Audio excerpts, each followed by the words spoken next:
kind of, we're friends with another guy called DJ High Tech, and we've been doing different things, you know, on our own, and then when we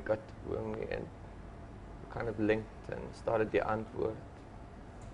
I don't know, it's just kind of organic. I can't remember exactly. It was a long, you know, you just start messing around with stuff and it kind of works. What would you guys classify yourselves? Hip-hop or ravers? Where do you get your main inspiration from? Probably rave.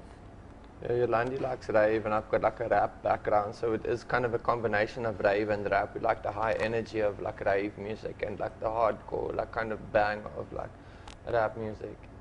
So it's a kind of a pretty much a 50-50 combination of the both. Cool. How much of the success that you've had in the past year or two do you put down to the internet? Well, it's everything, like TV and radio and magazines and that sort of thing, and CDs are pretty much becoming like quite old school, like VHS or something. So we, you know, the interweb's right there for everyone to use. You know, but we didn't really like plan that. That was just a kind of a lucky thing, really. We just made our music. We have a live show, and we made some music videos and took some photographs. Simple Simon, and then we worked a long time to put it all together, and then a friend put together the Antwoord.com for us, and then we just in January last year we just put it all together into that that's all, you know, into that cyberspace, into that place. And we didn't even want to put our stuff on YouTube, but just our site kept crashing, and because we were streaming it off our own. I didn't know what a server and all that sort of stuff was, but I just found out about it, and so we just we started streaming all our videos through YouTube, so we wouldn't, like, because we started owing people money for the amount of traffic that was coming off. In South Africa, you don't get unlimited bandwidth, so we had to pay this guy like all our money we had because of the downloads we were getting, and then put it on an American infinite server or something, and then everything just went fucking mental. Nice.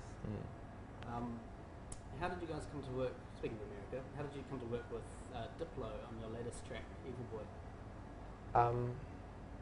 How did we, Diplo started posting like things of like about Yolandi on his blog or something, and then he just sent us this beat and we wrote it right. Oh yeah, and then he sent us a beat, and then we didn't know who he was, and then the beat was real like nice, and then we kind of just and then we met him, and where did we meet him? It was the first time to play overseas at Coachella. There's like fancy festival there that you drive around on golf carts to go perform, and then we met Diplo there, and then yeah, we got on good, and then we made the song, yeah. Can you explain exactly what you mean by Zef music?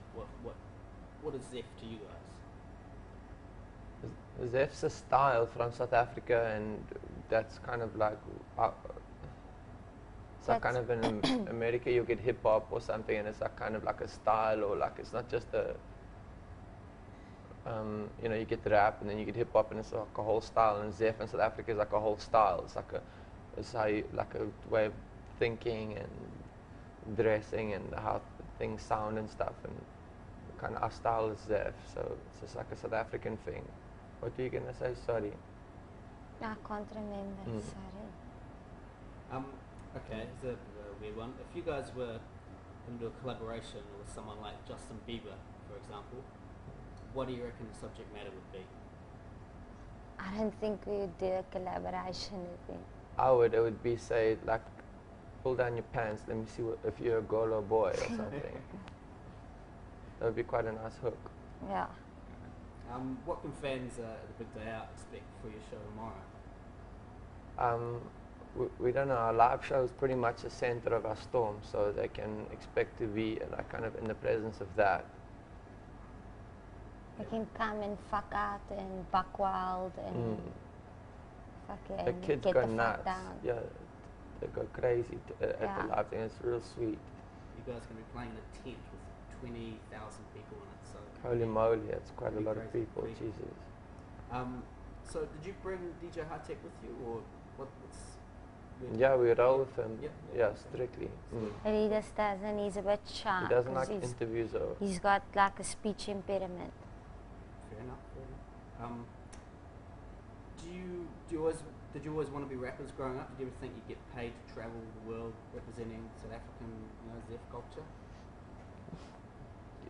I knew I wanted to be a rapper. I didn't know I was going to get paid for it until recently. And I always wanted to fly around the world, but I didn't know it was, that it was going to happen.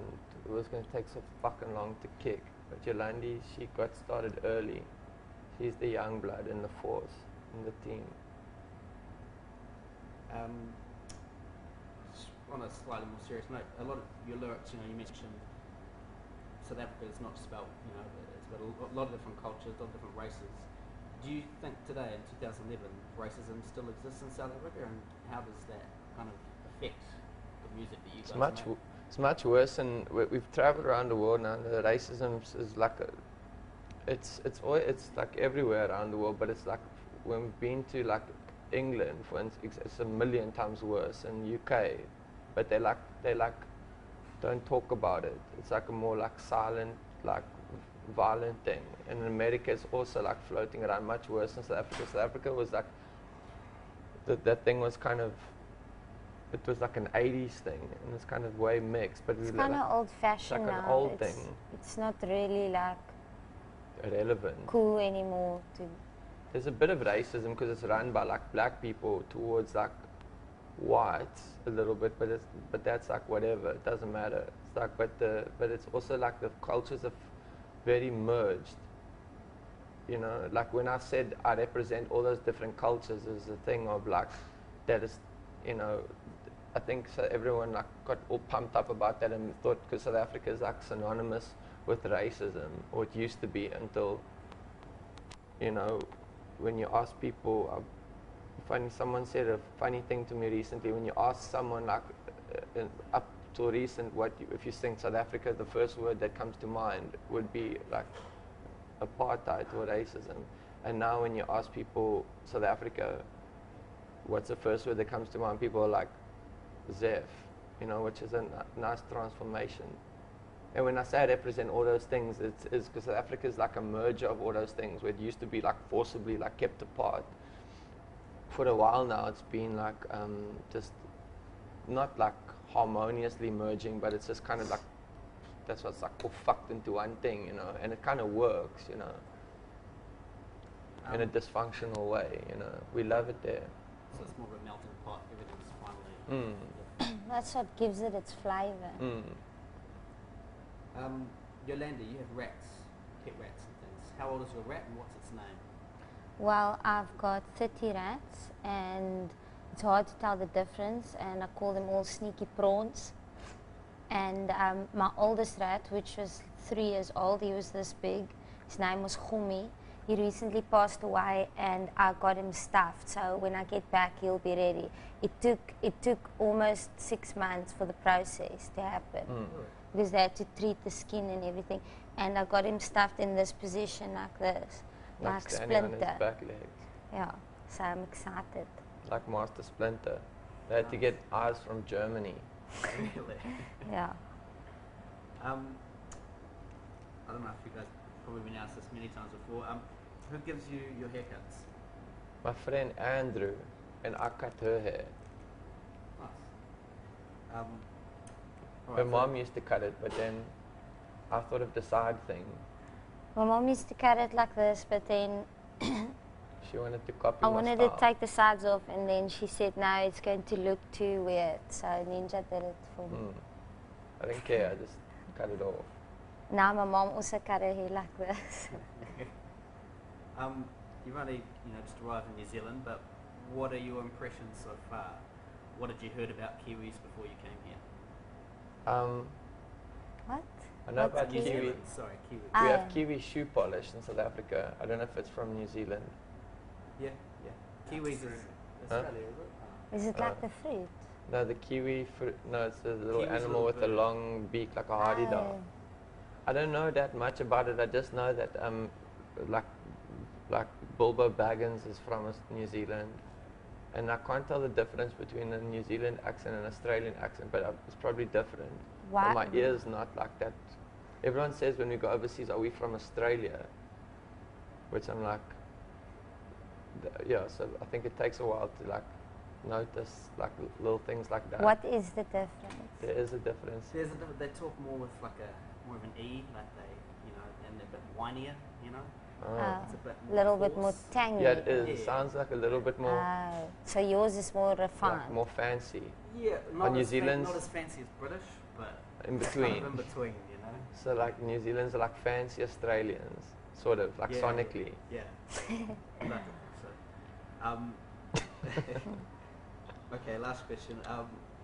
Who do you reckon is going to win the Rugby World Cup this year? New Zealand or South Africa? I don't know. The All Blacks used to be like almighty, but yeah, we always used to be scared of them until we beat them. But I don't know. I don't really like. I don't even know when the World Cup is. Ashalandi, she's like really into rugby. Yeah, I guess I'd have to bet for New Zealand. Nice. Cool. All right. Well, thanks, guys. Okay, Sweet. It's been cool. an awesome time when you're here. Thanks for having us. Once, thank you. Cheers. Cool.